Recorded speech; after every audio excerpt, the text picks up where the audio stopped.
You want to cook the perfect salmon every time. I don't just mean restaurant quality, but I mean better than you get in restaurants. This super simple and virtually no cleanup technique works absolutely like a charm.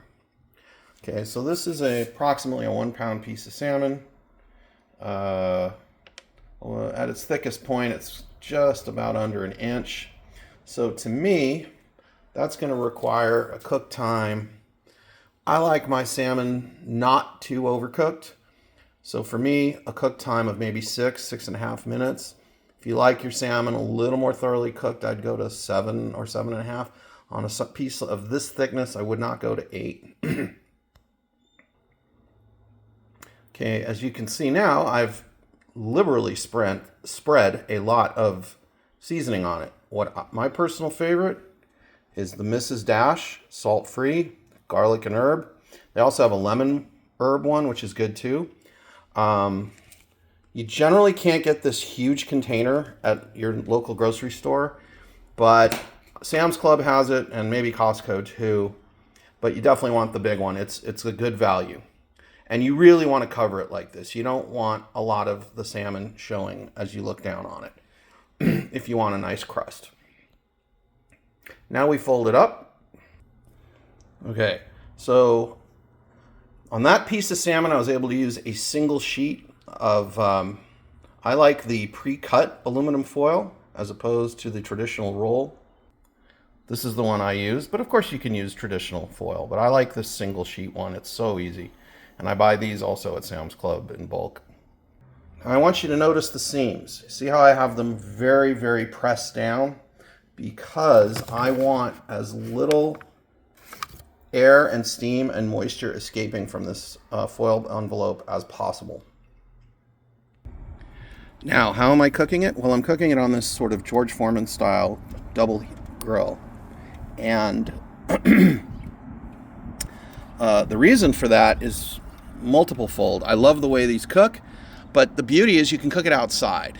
Because cooking fish indoors, it's the cooking process that releases that very fishy smell that will permeate inside your house and stay for a day or two. But if you cook it outside and then bring it in, no such problem. So go ahead and put it on there. And this is preheated for about basically the time it took me to spread the seasoning on. I like to press down on it. All right. Now, as I said earlier, I'm going to do about 6.5 minutes on this one. Okay, we are 6.5 minutes later, and let's see our finished product. Okay, and there it is.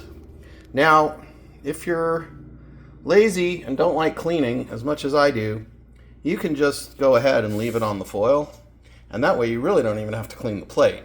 But the point is, you definitely don't need to clean that grill that we cooked it on. I mean, I've gone 20, 25 fish cooks, even more, without needing to clean it. Whereas if you do it just once without the foil, you're going to have to clean it right away. And this Mrs. Dash's, and as you can see, a tiny piece of salmon got on the foil. That'll get all over the top side of the grill, and who wants that? This is such a nice way to do it. But the foil doesn't just allow you to circumvent the cleaning process. If you seal it tight, it causes the fish to grill and steam simultaneously. It preserves the moisture of the fish, and it cooks a little bit faster. I mean, it's just a win-win-win all the way around. Now, let's see how much it cooked. Well, there you go. Now, for some of you, that's perfection. For me, it is. For some of you, you might want to cook it a little bit longer. So if you are one of those slightly more cautious people that thinks it needs to be cooked longer, I mean, hell, I eat raw fish, I eat sushi. But you can go, like I said, from 6.5 on up to 7.5 minutes. But don't go to 8 on a piece of this thickness, because it's just, you're going to overcook it. So there it is. And it is perfectly moist, too. It does not need anything. I happen to like lemon juice on just about everything. So I'm just going to trickle a tiny bit of lemon juice on it. But, and by the way, I'll tell you what else lemon juice is great on. If you ever like a country fried steak, instead of that artery clogging thick southern gravy, forget all that. Just get a bunch of lemons and squeeze it all over that country fried steak. You will thank me later. It's a fantastic, healthy alternative, as well as I find a much better flavor. Anyway, enjoy your fish.